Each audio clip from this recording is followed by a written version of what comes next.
Hello everyone and welcome to another Halloween Season Review.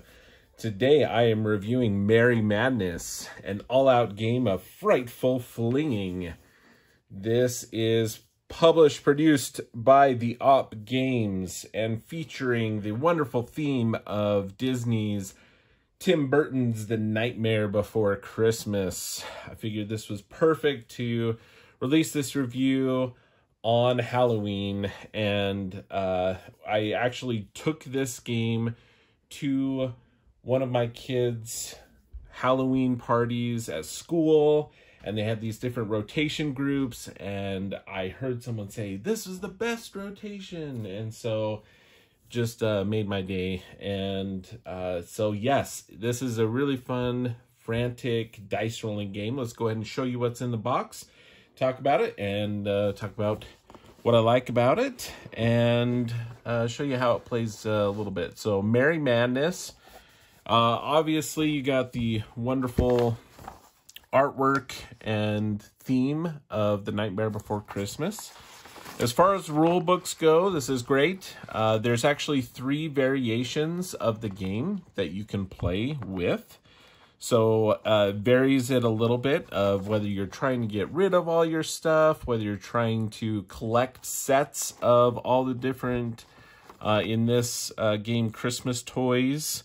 They have here the different tokens here. This is a really great summary here of the dice that we'll be showing you. And so the different items that we have a pumpkin in a box, a zombie duck, a Christmas wreath, vampire teddy, a snake.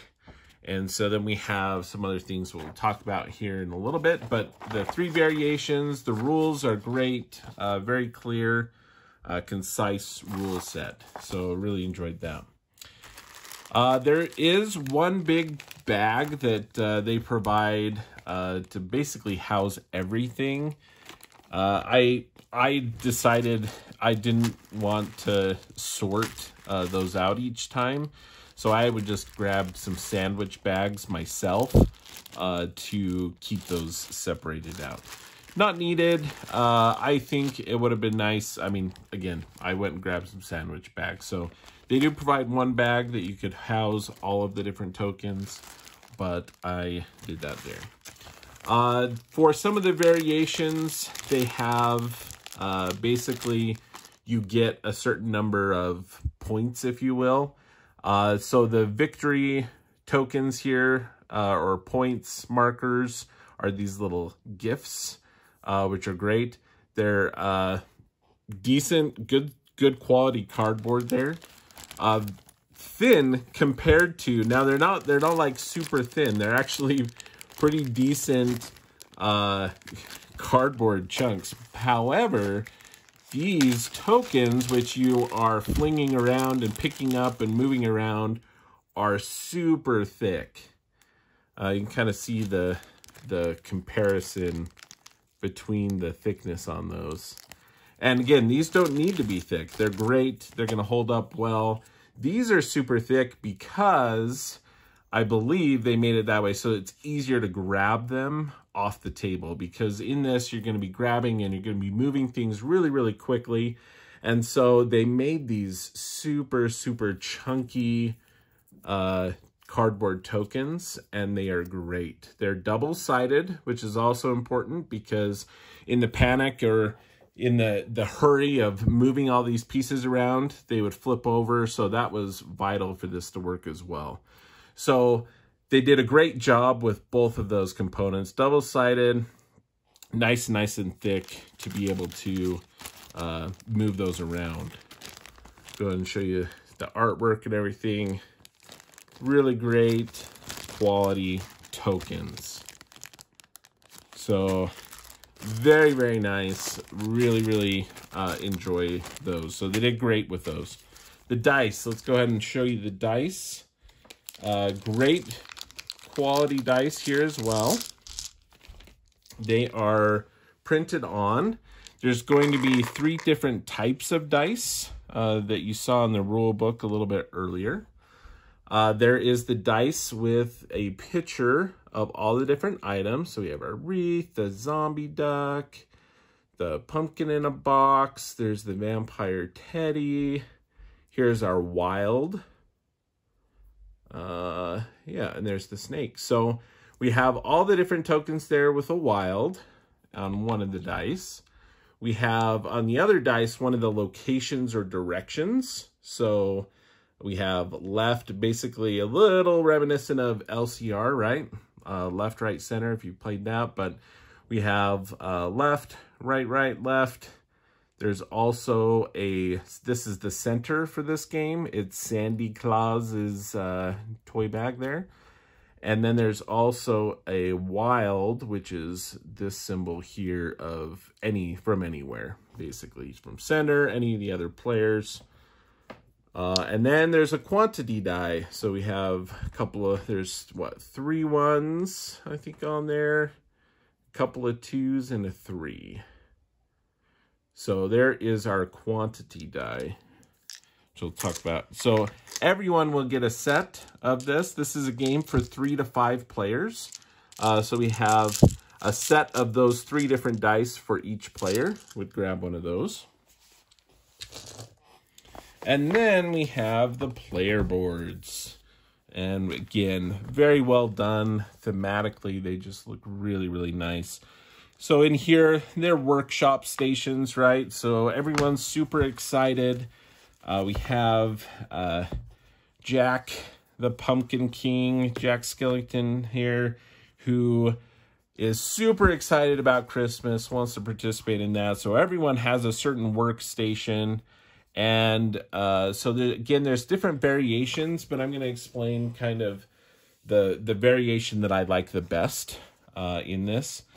But anyway, everyone's going to take a board, and you kind of see here the back, which is really not necessary, but they did some lovely artwork in here. If you're a big fan of Nightmare Before Christmas, I think you really, really enjoy what they did here with the game. So there's that board. We have one for the mayor, the snake.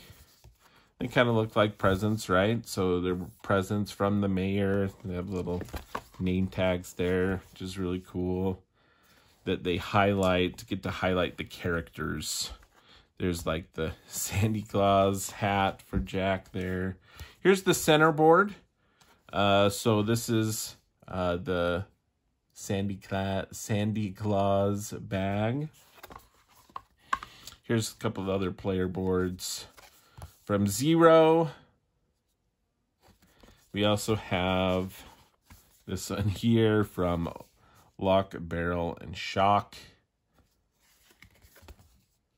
So very, very cool. I really, really think they did a great job with the theme here. Basically, though, the game is very, very simple in all the variations. You can even make it more simple so that you know, the general gist of the game is you have these dice, you're going to be frantically rolling them. In one of the variations, what you're going to be doing is you're going to look at your board here.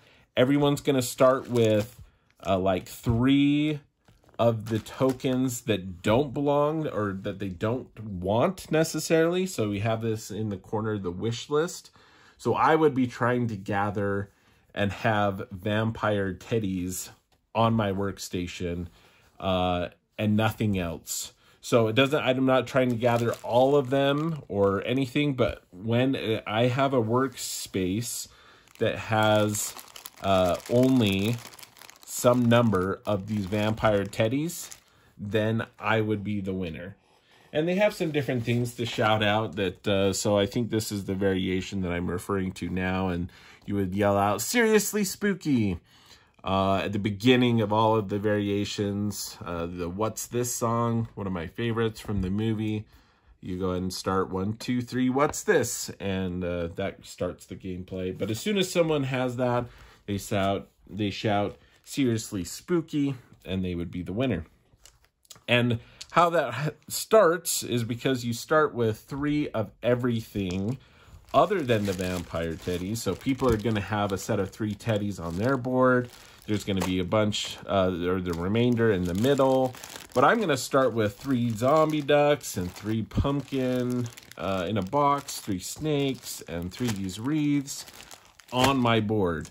And whenever I roll something that that isn't matching my symbol, like this zombie duck right here, I would then be able to move 2 zombie ducks anywhere. So in this case, you're going to want to try to give the zombie ducks to someone who doesn't want zombie ducks. So I would take 2 of my tokens, place it on a neighbor's board, maybe who is trying to collect the pumpkin in the box. So if we were playing here and I rolled that, I could take 2 of my zombie ducks and move them over onto their board.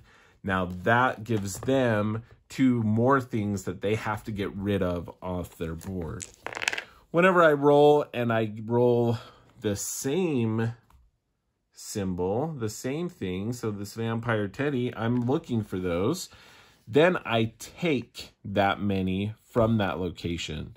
So I would go over and look, and so the person to my left here, and I would look at their board, and if they had any, I would take up to 3. So if they only had 1, I would take 1, 2, etc. If they had 4, I would only take 3 of those off their board and put them onto my board. Not necessarily super helpful in this variant. Like, I'm trying to get rid of them and I'm taking them, but you have to perform that action.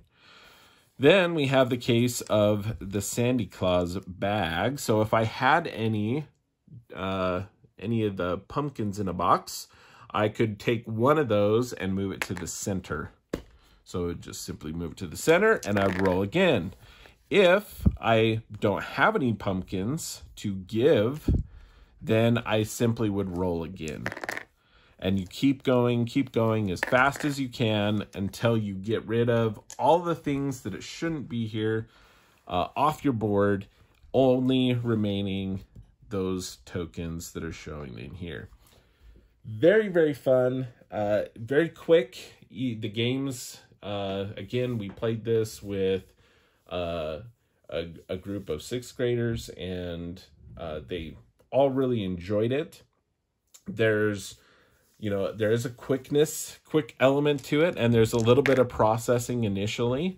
You can play this with younger kids. They say, as a variant, you could basically play without the quantity, so that you could just say, whenever you roll that, you're gonna move all of those. So I could play and say, we're just not gonna use the quantity die, and I would move all the pumpkins to the left, or I would move all the snakes to the center, or I would take all of the vampire teddies from any one location.